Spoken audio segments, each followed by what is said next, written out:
મીઠી મધુરી વાત ભાગ આવ્યા 54.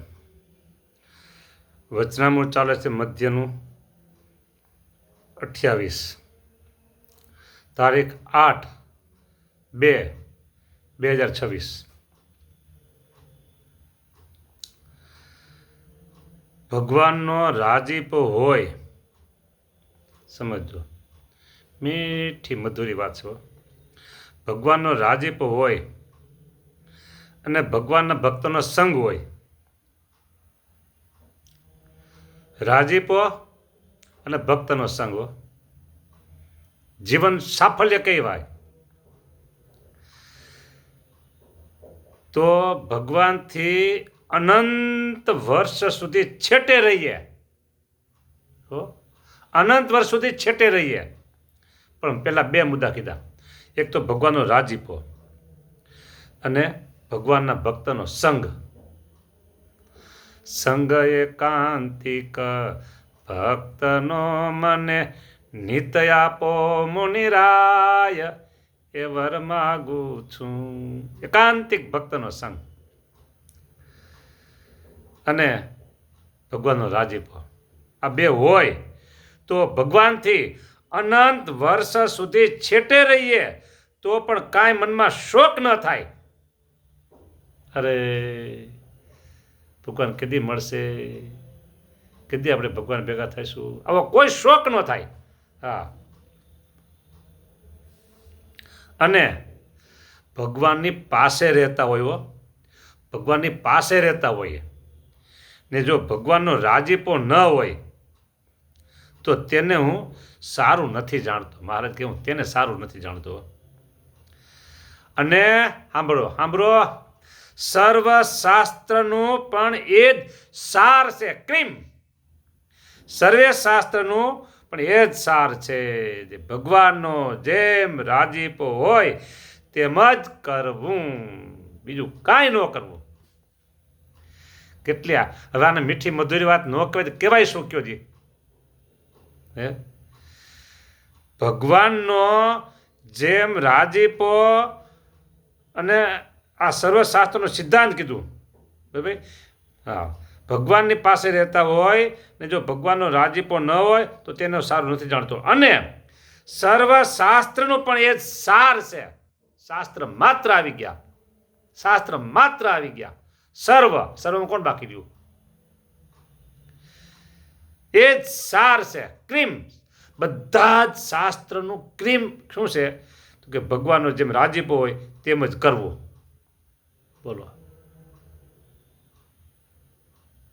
કેટલી ઊંચા ભાવની આ વાત છે.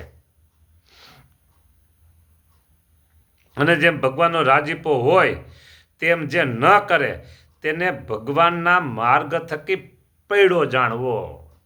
બોલો, ભગવાનનો રાજીપો હોય તેમ જે ન કરે, બોલો આગળ શું કીધું હતું?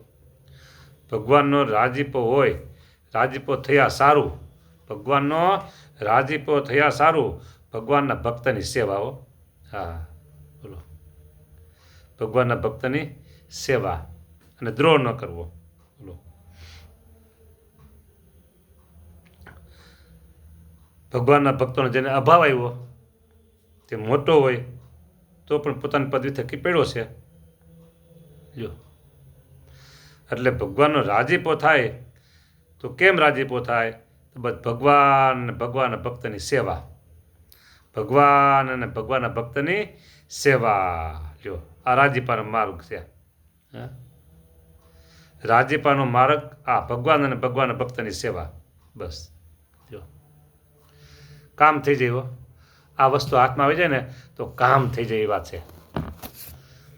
એટલે મહારાજ એમ કહે છે કે ભગવાનના ભક્તની સેવા ચાકરી કરે તે ઉપર તો અમારે અતિશય રાજીપો થઈ જાય છે. આ રસ્તો લેવાનો. જો હવે આમ જે ન કરે તો હવે આ વાત મેં વાંચી ને આગળ વાંચીએ, પાછું અહીં છેલ્લે વાંચું છું, આપણે ચાલુ છે ત્યાં. એમ જે ન કરે, કેમ? તો ભગવાનનો જેમ રાજીપો હોય તેમ જે ન કરે, ભાઈ તેમ જે ન કરે તેને ભગવાનના માર્ગ થકી પેડો જાણવો. આવી વાત છે. આજ મારે આનંદનો દિન, આજ રે મારે આનંદનો દિન, આજ રે પ્રભુ પ્રગટા કલ્યાણ ને કાજ રે. મારે આનંદનો દિવસ આજ. શું કામ? ભગવાન ભક્તની સેવા, ભગવાનની સેવા એટલે આનંદનો દિવસ છે આ. બોલો.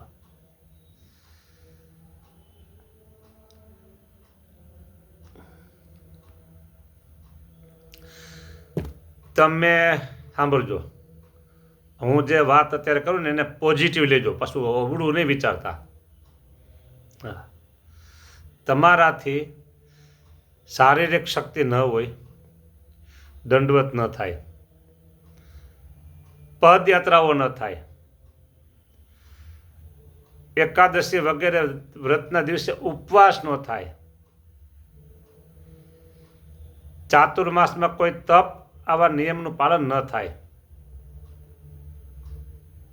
તો એ ખોટ દેખાશે નહીં. હા, એ ખોટ નહીં દેખાય. બરાબર?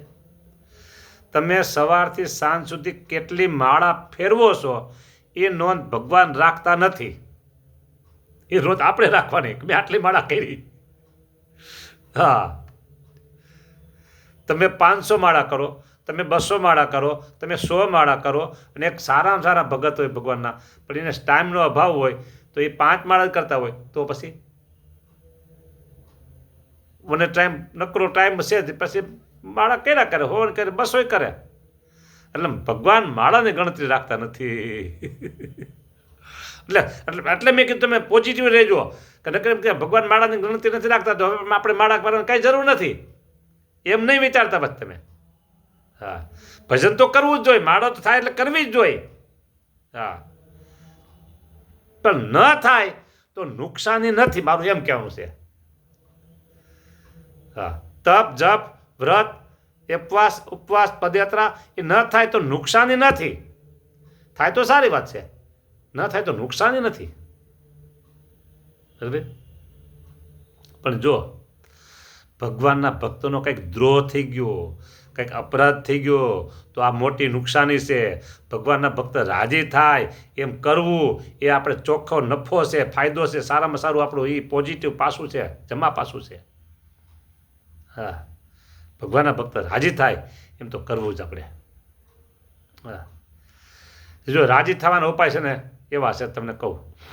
એક તો જાણે પેલો રાજી ભાઈ,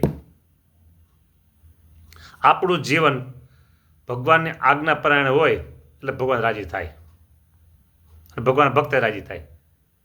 બીજું પછી તો હવડું લેજો, અવડું લેતા નહીં.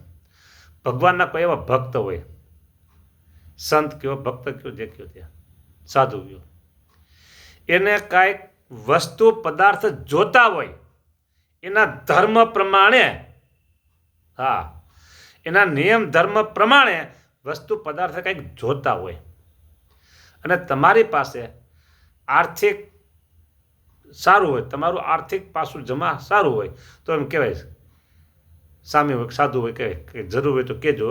હા, એમ કહેવાય કે જરૂર હોય તો કહેજો, વિના સંકોચ એમને કહેજો. અથવા તમને એમ લાગે કે આ વસ્તુ સારી છે તો આપણે એના સામેથી આપી દેવાય, અપાય.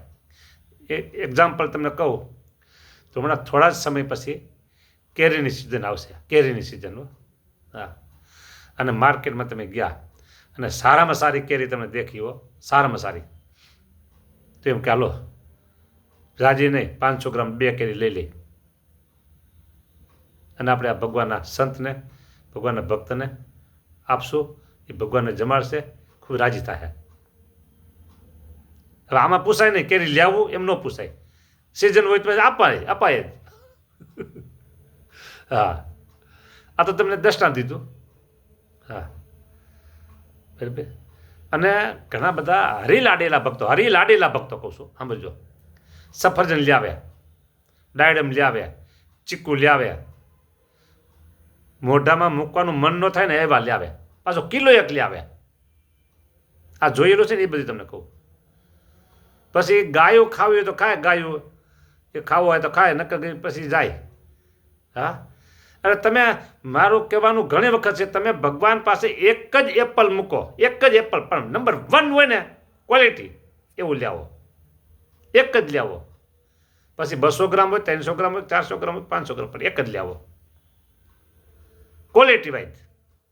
કેરી લાવો એવું લાવો, કેળા લાવો તો એવા લાવો, હા, ચીકુ લાવો તો એવા, કોઈ પણ વસ્તુ તમે લાવો ભગવાન માટે સુપર. શાકભાજી બકાલો આશે, કોઈ પણ વસ્તુ, દાણા હોય, અનાજ હોય, કઠોળ હોય, કોઈ પણ વસ્તુ સુપર.